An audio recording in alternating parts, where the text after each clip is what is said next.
In this video, we unbox the DP50V5A power supply and learn how to program it. Then we look at creating an enclosure.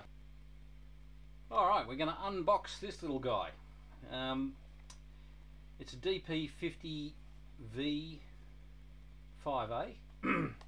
It's a little self-contained power supply module. Now, I've got a bench supply, but I need another supply for a project that I'm doing, and I didn't want to go to the trouble of, well, go to the expense of buying a whole nother bench power supply. These look really appealing, you know, nice little self-contained thing, programmable, so you can program different voltages and stuff into it. I only want 5 volts out of this, but I still went for the top spec one, you know, if I want to make it into a you know, a better supply later on. And the other thing is, what I'll do is make an enclosure for this. I'll CAD up and 3D print an enclosure for it, and it's really good being able to do that sort of stuff. It lets you choose how you want something to work and how you want it to look. One of the things that I thought of was not to have the controls vertical like this, but to have an angled top and put the terminals down at the bottom, and yeah, we'll expand on those ideas as we go through. So first up, we'll pop this out.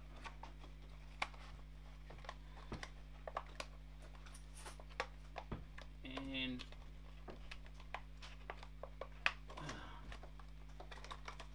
I just read the instructions on the web page, and you know, unsurprisingly, they are in Chinglish, and I would say the exact thing that I was reading on the web page is exactly what is here. So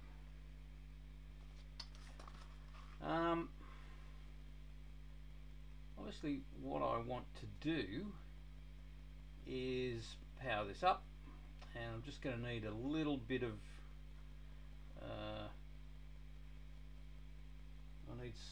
well, I've got clip leads on this, so I'm going to need to just put some little tails in there so that I can power this up. I'll cut a couple of bits of hook up wire. When you're stripping wire, just get into the practice of just sort of compressing the insulation with your cutters without cutting through the insulation, and then when you strip it, you should get a nice clean strip. The other way to do it is to just nip the insulation with the side cutters and then strip like that. Then you get a nice clean strip. The other thing too is that if you've got side cutters like this that have got a flat side and a recessed side, you want to face the flat side in the direction that you want to strip. So there you go. Bing. Alright, and another tip: when you're using screw terminals, don't tin the wire. You can tin the very end of it. By tinning, I mean add a little bit of solder to the wire to stop it unraveling, because I've twisted this. But don't tin the whole thing. Don't soak solder into the whole wire. The reason for that is that with screw terminals on soldered wire, you'll tighten it up and it'll compress, but over time the connection will become loose, because the tinned wire tends to squash down, and it when you think you've got it tight, you actually don't have it tight. So get these little tails in here. I've just folded that wire over to make it a bit more meat for the screw terminal to grab onto here. And I've got to remember where the camera is and not get in the way all the time. So there's our inputs.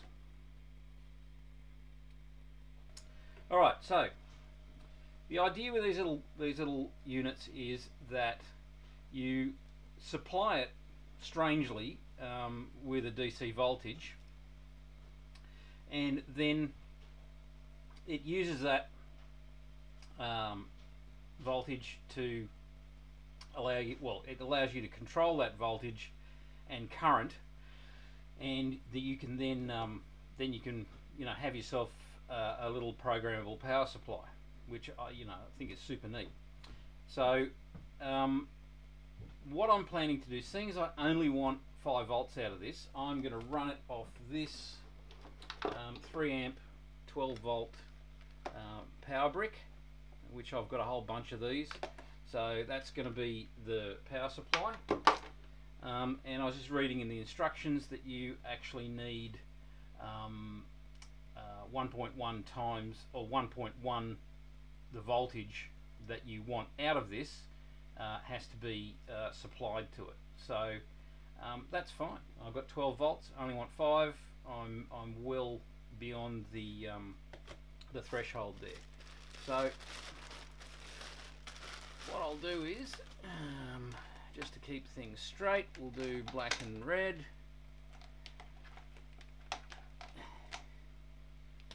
Black and red.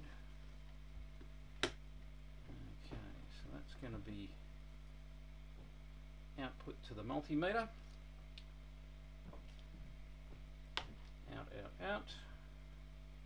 Now, obviously, I'll just look at the voltage on this. I'm not going to check the current, whether or not that's accurate, how much it's drawing. The multimeter should draw practically nothing. So then we'll fire up the old bench supply, and I want to change the voltage, and I'll just give it 12 to simulate what we're doing. Current setting is at 1.5, which is fine. We'll just leave it that way, and all good. So now, moment of truth. Now, hopefully, I don't get what the EEV blog got. Dave, I hope this doesn't blow up in my face. Okay, and let's point this at the camera for the unveiling. A little spark there, and there we have it. There we have our display, and now I guess I've got to read the instructions to find out how to program it. Alright, so we've got 2 memories.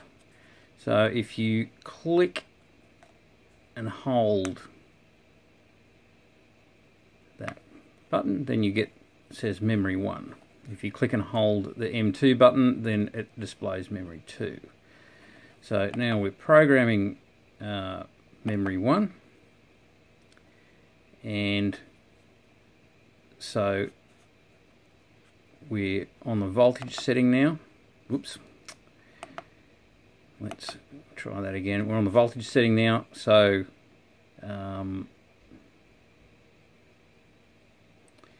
push down on the encoder here, and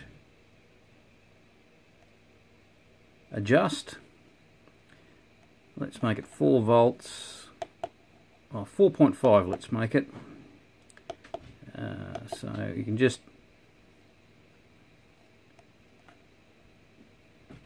there we go, 4.5, and the current set. So let's hit set again, and now to get through this menu, you use the up down buttons, the M1, M2 button. They've got a little let's get rid of this plastic stuff. That might improve matters a bit. So here's how you scroll up and down these settings here. Alright, so we'll set the current, push, I'll set it to 1 amp. There we go. And so that's set.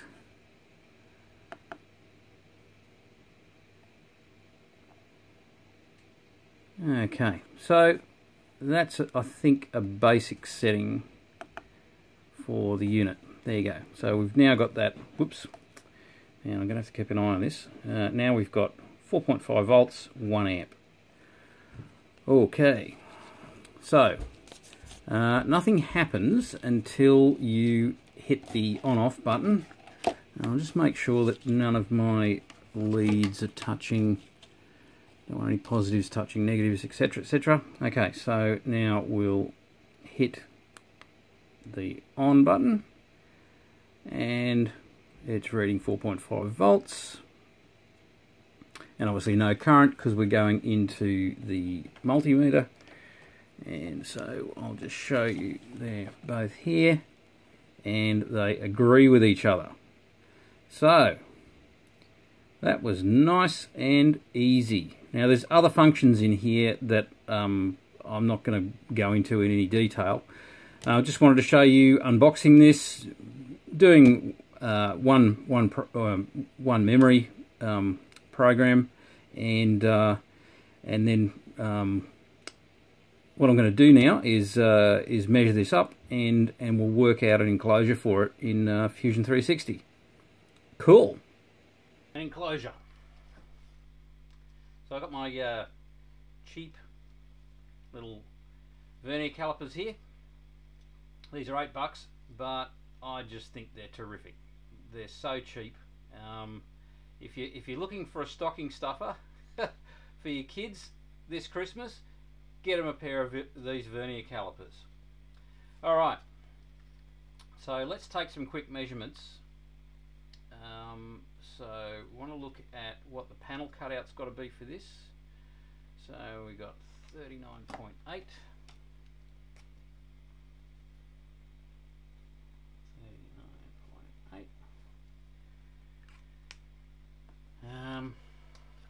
We've got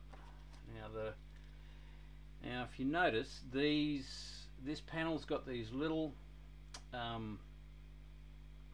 ears on it, these little clips. So the way this works is that it's like a lot of panel meters. The idea is that you make the hole so that the unit will press into it, pop, and those will snap into place to hold it properly in the panel. So when we're looking at the panel cutout, I want to take that into consideration, and what these measuring fully compressed, which is not going to be easy. Oh, I got it there, top and bottom, pretty close. So 77.5.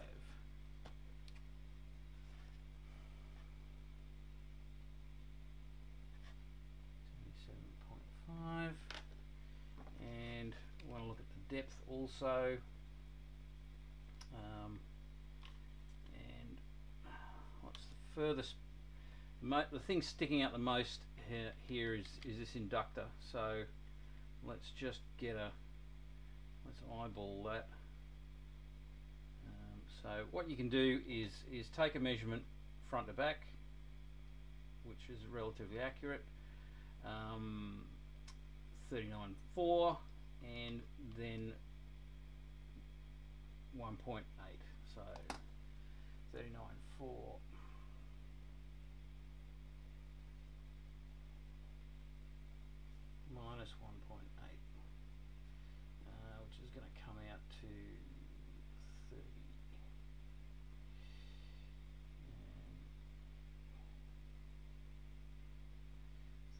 37.4.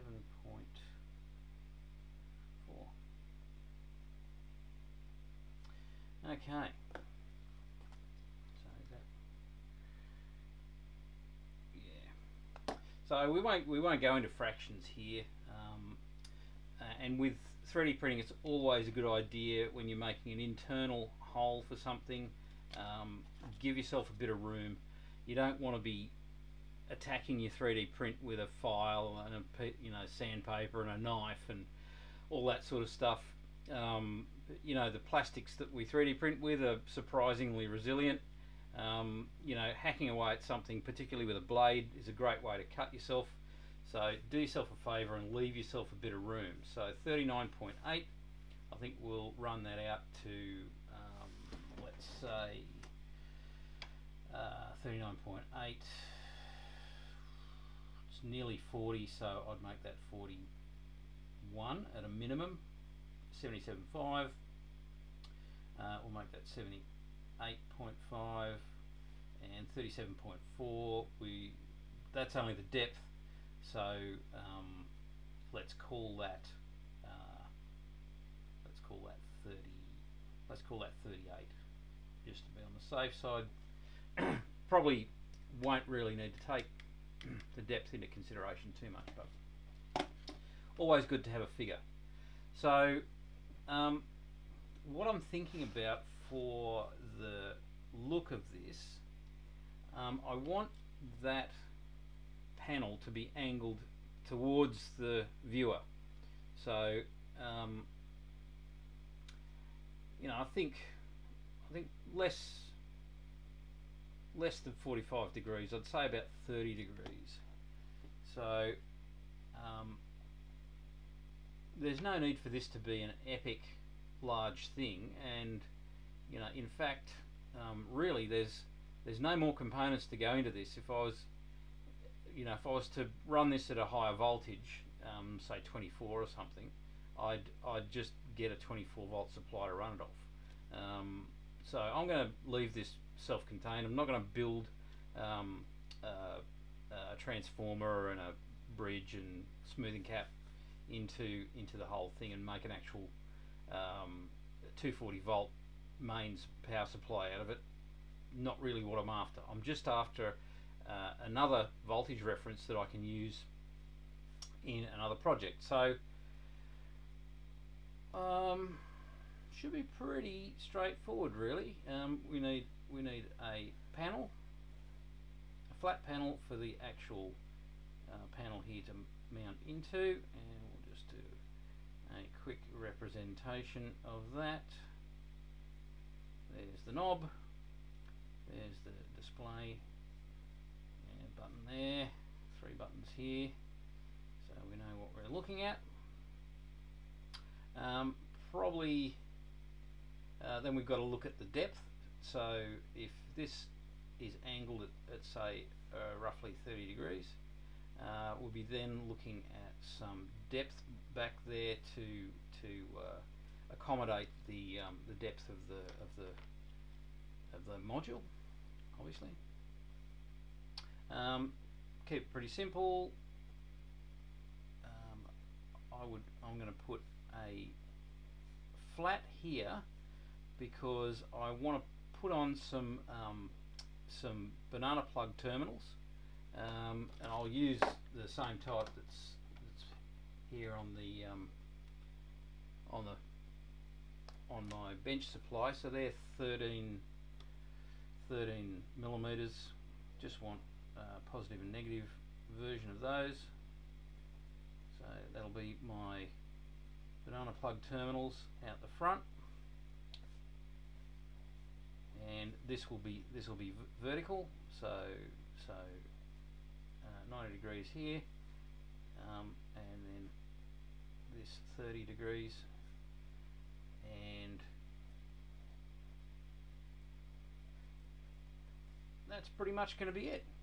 That's going to be, boy, I've done a really bad job of the perspective on these banana plug sockets. Oh dear. Anyway, no problem. I think you can see where I'm headed. And the other thing I thought for this I might actually put an actual base on here, like a lid on the bottom, and I'm going to look around to see if maybe I've got a chunk of sheet steel or something like that, where I can glue that in the bottom here. Say a chunk of like 3mm steel or something that I can put in the bottom. That'll give it a little bit of weight, so it won't just, you know, move around on the table when I'm trying to plug stuff in and make settings on it.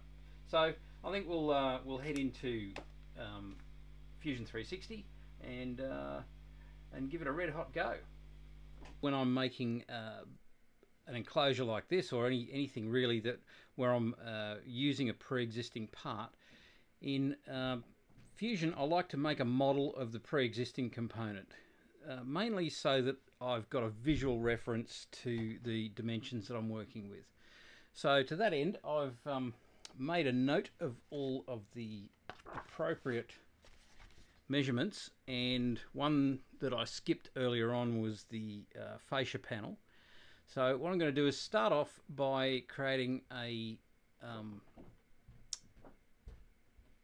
I'll create a component that is the module, and then I'll do another component which will be the enclosure.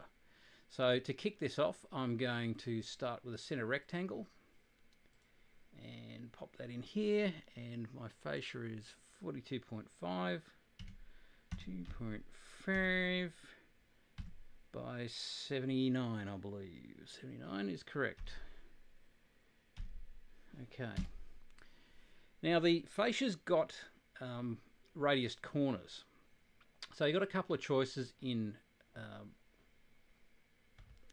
Fusion 360. You could put the radiuses in later as an operation, and that, or as a feature rather, and they will then be editable quite easily. You can just double click them, or you can right click and go edit. You go in there and change that. So but if you know what your dimensions are at the initial sketch level, there's, you know, every reason to actually add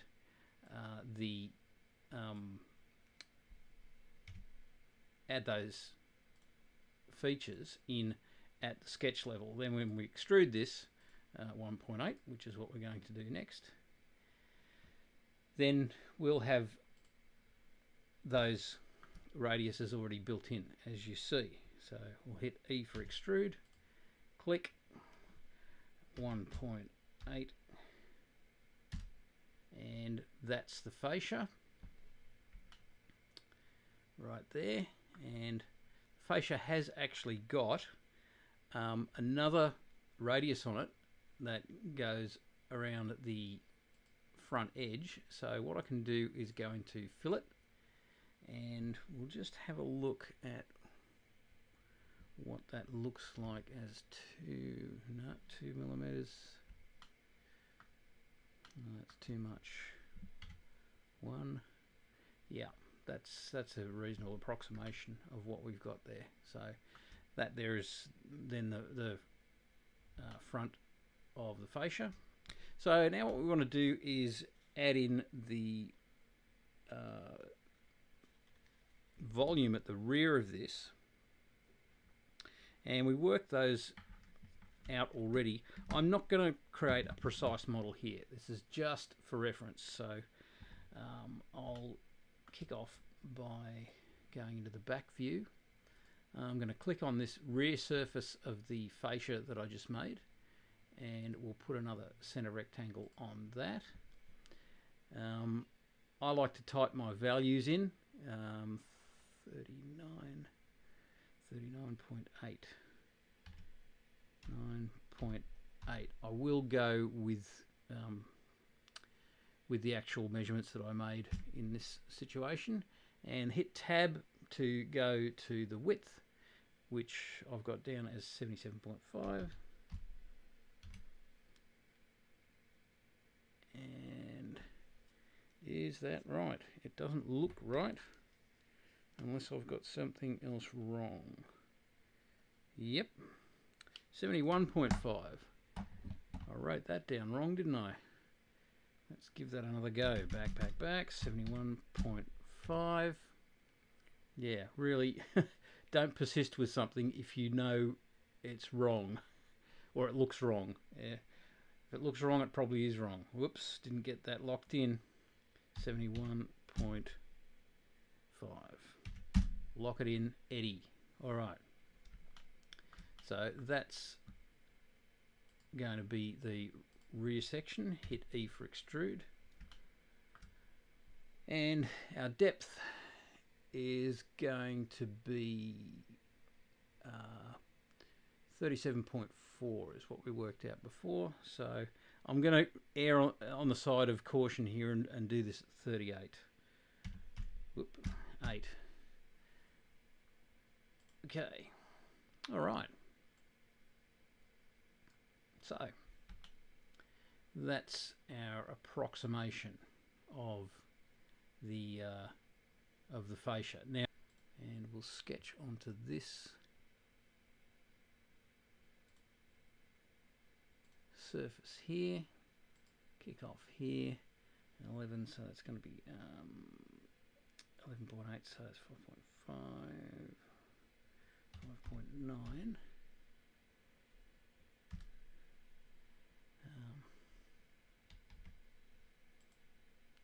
And 11 here, and then I'll just complete this and mirror it. Okay, and I just quickly have to put a line in here to mirror around. And I'll turn that into a construction line, so I'll just highlight that line and hit X. Now it's a construction line. It won't actually come into the boundaries for anything like an extrude or any of those kind of operations. So I'm going to mirror this now. So we'll go into the sketch menu, down to mirror, here, and then up to the here's our mirror menu. So I've selected those 3 lines. Now select the mirror line, which is this one. Click OK. There's our tab. All right, so the tab as a relaxed component is approximately, no, I don't believe that,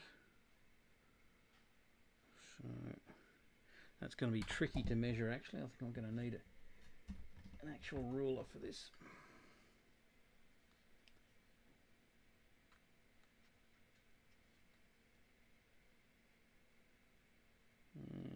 Yeah, okay. So I'll make that about 2.5, I think, depth wise. So we want to extrude this 2.5. And what we can do is we can mirror this feature to the other side, and what we'll do is we'll go into create mirror, select the object, and you can select it from the we want that as a feature. Can we get it as a feature? Yeah, and then the mirror plane we will choose from the origin. So that's that, and there we have it. So we've now got a mirror on the other side. So that's pretty good. That just about covers what we want. I'm going to put in some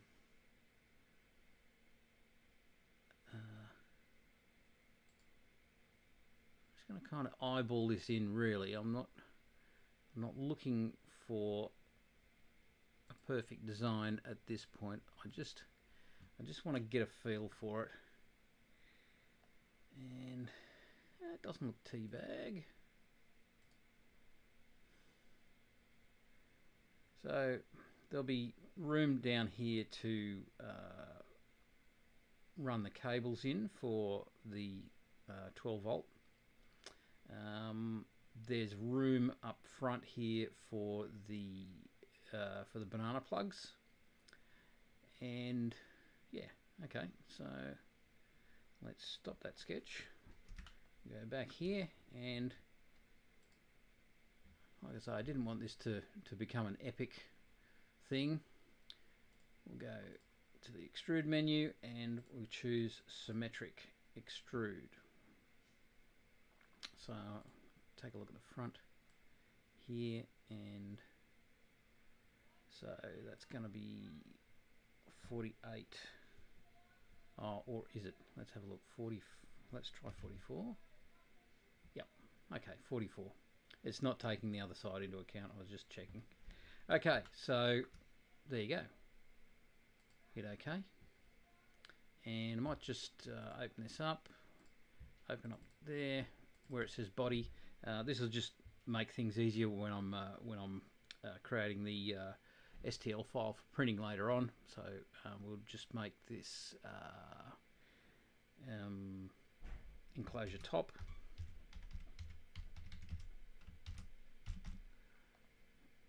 Also have to have a think about how this is going to print. I'd prefer not to have a huge amount of support material.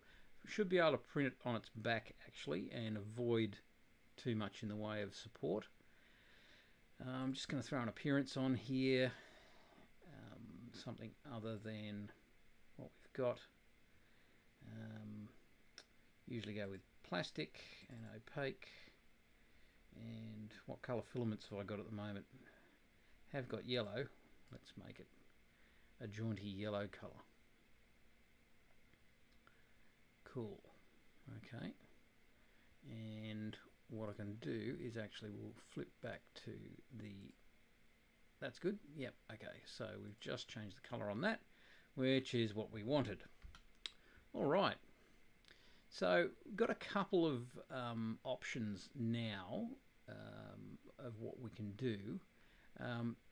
Probably the simplest thing is to click on this surface here, do a right click and go to shell, and I'd shoot for about a 3 to 4 millimeter wall thickness on this.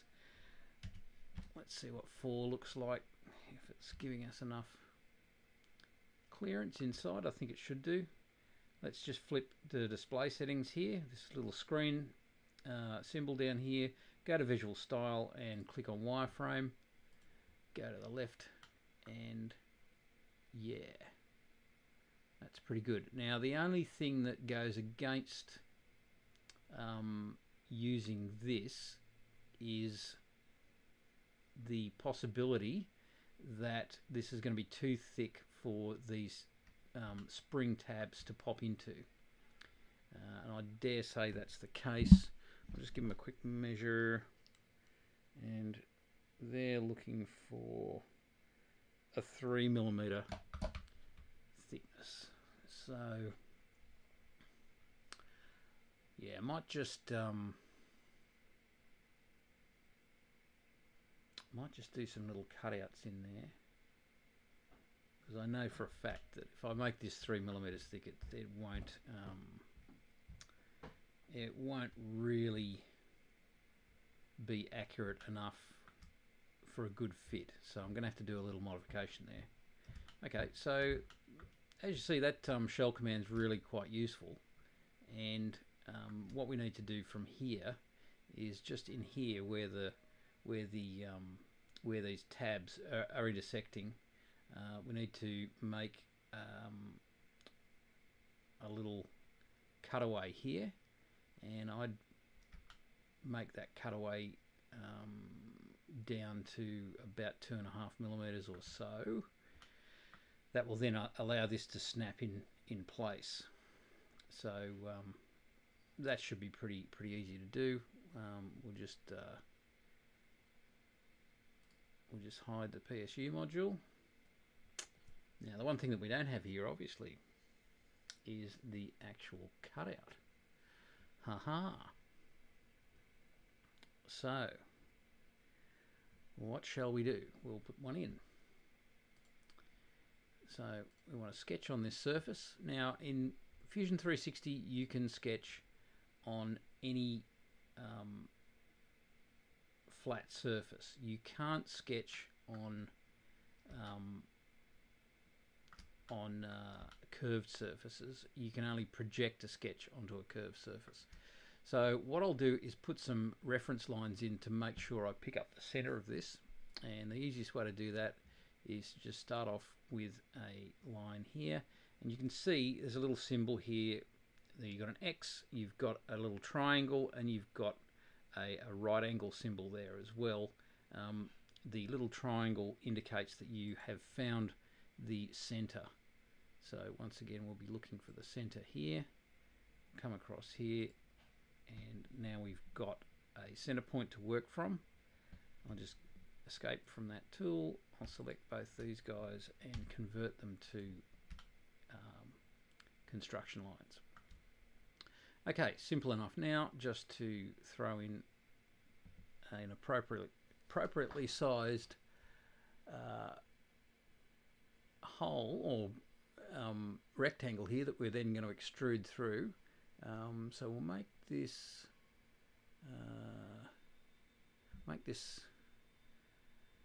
40 vertical, which is what we were going to do for clearance. Hit the tab, and then we want this to be it was 71.5 was the actual size, so we'll go 72.5 for this, which gives us ½ millimeter of clearance all around. Lock it in, and there we have it. So now I want to hit E for extrude, and I'll drag the arrow backwards. Fusion recognizes that there's an intersection there, so it goes into cut mode, and bing, there we go. We've now got a cut, and we'll just do a quick unhide of the fascia. Try and sort of eyeball this straight on. Go back to our display settings, drop into wireframe, and just check that cutout, that it's giving us clearance. More on the sides than the top and bottom. Okay, so then we should go back to the sketch, and we'll just go back into the front view again, and I'm going to make this 41. Whoops, double click, 41. Okay, stop sketch, and that's evened up that clearance there, which should be now ½ millimeter all round. Yeah, always a good idea, as I say, to do that when you're contemplating 3D printing the object that you're making, because it's just a pain, you know, trying to modify plastic when you don't need to. Get your model right to start with, and just then avoid all of that messing about. So I think this is going to look a whole lot better with a bunch of fillets. So we'll just pick out all of the edges that we want filleted. Once you're in the fillet tool, there's no need to hold down the shift key. You can just motor around and find your edges. You can even pick up edges inside the, like, so that's obscured, that edge over there, but I can still pick it up. Got that one, got this one. I'm not going to put any on the bottom edge, because as I said before, we're going to make it like a lid for the bottom of this. Okay, so there we go, and we can just sort of like eyeball in what's going to be a nice looking, maybe 3 would look good. Yeah, because it doesn't break over into where the fascia is, and it keeps that part flat. So pretty good. Okay.